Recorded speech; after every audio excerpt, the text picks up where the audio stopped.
皆さんこんにちは。チベットディスウィークへようこそ。こちらはチベットテレビのテンジン・ラックフェルと申します。チベットダライラマ法を、そしてCTAに関する1週間のニュースをお送りいたします。それではまずヘッドラインを見ていきましょ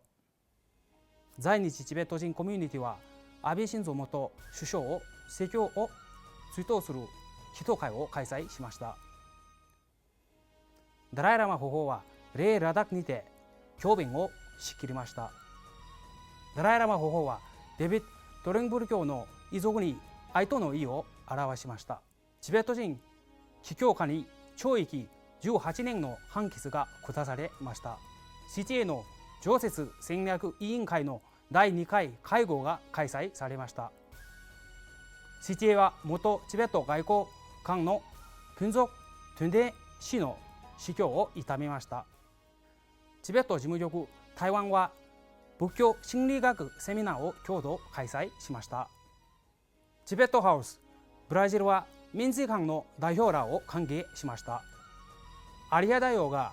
日本国会議員連盟事務所を訪問されました。スイスのチベット人は元政治犯ジグメ・ギャソ氏のために祈りました。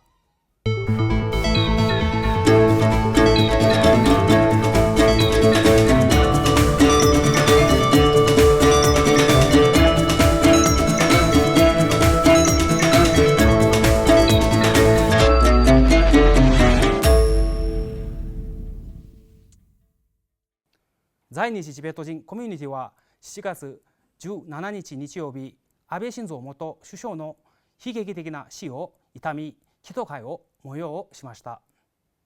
チベットハウスジャパンと在日チベット人コミュニティの代表者らは深い悲しみを表し、安倍元首相に花を手向けました。また別途ダライラマ保護ペンバツィン出席大臣ソナムテンベル議長、そしてノンジンローマ大臣からの長書を安倍元首相の事務所に届けました。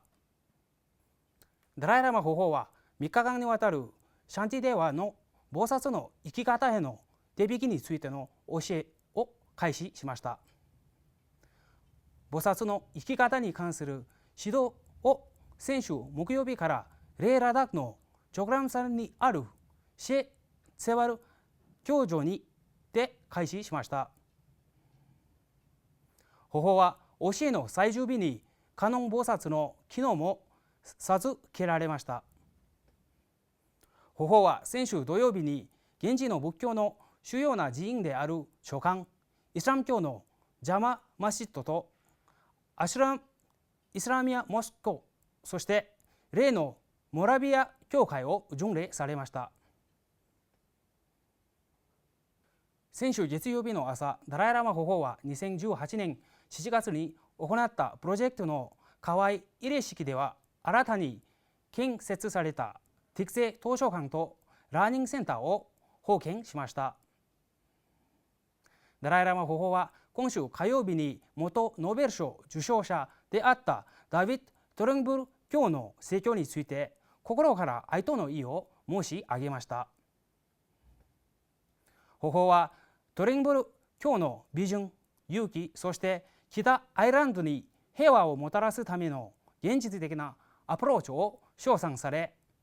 しかも私たちはみんな人類という一体感の一部であることを検討に置き、理解、融和、そして尊重の精神で相違点を解決するために努力し続けることができるならば、彼に対するふさわしい資産を送ることができますと述べました。中国当局は冤罪を着せられたもう一人のチベット人に刑を宣告しました。人権と民主主義のためのチベットセンターによりますと、中国当局はテンジン・チョペル氏に分離主義を扇動したというでっち上げの罪で18年の懲役を言い渡しました。45歳のチベット人布教家で慈善家のチョペル氏はいわゆるチベット自治区にあるナクチュ市セリャ区出身です。チョペル氏は2018年3月30日に逮捕されて以来、2019年5月24日に正式な判決を受けるまで中国当局によって1年以上監禁されていると言われています。その上で中国当局が彼の私有財産のすべてを没収したとも伝えられています。現在彼はラサの中州刑務所に収容されていると分かりました。チベット人権民主センターの報告書によりますと、チョベル氏が政党への出張から戻った後、ラサのゴンカル空港で拘束されたと報告され、同人物はチベット文化や観光の保護、チベット人の一体感の促進、そして貧しい人々や困弱層の支援などさまざまな慈善かつ文化活動に携わってきたことも分かりました。今週水曜日、ダラムサラにて第16回内閣の常設戦略委員会が3日間にわたる会合を開きました。この会議はペンバツン出席大臣が議長を務め、全メンバーらが出席して行われたことです。委員会は現在進行中の戦略的なプログラムの進歩状況を見直しと議論をし、委員会の目的に沿って今後の提言活動について審議しました。シナチベット交渉タスクフォースは第16回内閣で開放した以降、その代わりにこの新たな常設戦略委員会が設立されました。これは昨年11月にダラムサラで第1回目の会議を開催しました。今週木曜日、中央チベット政権は元チベット外交官のフンソク・トゥンデン氏がニューヨークで亡くなったということを悼みました。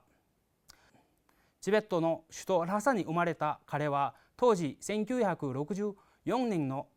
チベット亡命政権に外交関連の事務員として入ったことが分かりました。彼はニューヨークダライラマ法大洋部事務所の事務員として務めたけれども、1967年から73年の期間で同事務所の代表としても務めました。その後1973年から76年の間、ニューデリのダライラマ法大洋部事務所の代表としても務めた職歴が明らかになりました。台湾チベット事務所は先週土曜日、台湾の精神分析協会と共同で台湾にてチベット仏教と心理学の相関関係を分析する初めてのセミナーを開催しました。代表のバワ・ケルサン・ギャルセンは会合で議長として務めながらも、科学に対するダライラマ法皇の強い関心をハイライトしました。多くの仏教と学者らと国内の著名な精神科学者らは、精神的な疾患を抱えている人々の全人的な療養に対する仏教および精神学の概念とメカニズムを検索する議論に参加しました。今週火曜日、バワ・ケルサン・ギャルセン代表はケタラガランフォーラム2022年に出席し、台湾外務省とプロスペクトファウンデーションが共同で開催されたインド太平洋安全保障対話に出席しました。このフォーラムには各国からの多くの指導者や学者が参加し、ギャルセン代表は台湾の議員や専門家と良好な関係を築くことができました。チベット事務所ブラジルのジグメイセリン代表は4人の民事官代表ともに今月2日から13日にかけてチベットの伝統的な医学と宇宙科学の知識を普及するにはサンパウロ市を訪問しました。12日間にわたって行われた講演会、討論会、そして相談会にはブラジルの一般市民だけじゃなく、医療従事者や専門家、そしていくつかのブラジルの仏教団体のメンバーらも参加しました。ジグメ・ツリン代表は民事官のチームの一員として14日から18日までリオデジャネイロに滞在し、さまざまな議論や講演、そして相談を行います。チベット日本東アジア事務所のアリア・セワンゲブ代表は本日、日本の参議院議事堂へ訪れ、チベット支援議員連盟事務局長の石川昭正氏と会談しました。有谷大王は自ら支援議連の事務所を訪れ、安倍晋三元首相のご遺族と当事者に対して、チベット国内外のチベット人が連帯していることを伝えました。代表はさらに6月22日とその翌日、ワシントン DC で開催された第8回チベットに関する世界議会大会の模様と決議について石川氏に報告しました。7月2日に故郷の甘露で亡くなったチベット人の元政治犯であるジグメヤス氏を悼む祈祷祭は先週日曜日に開催しました。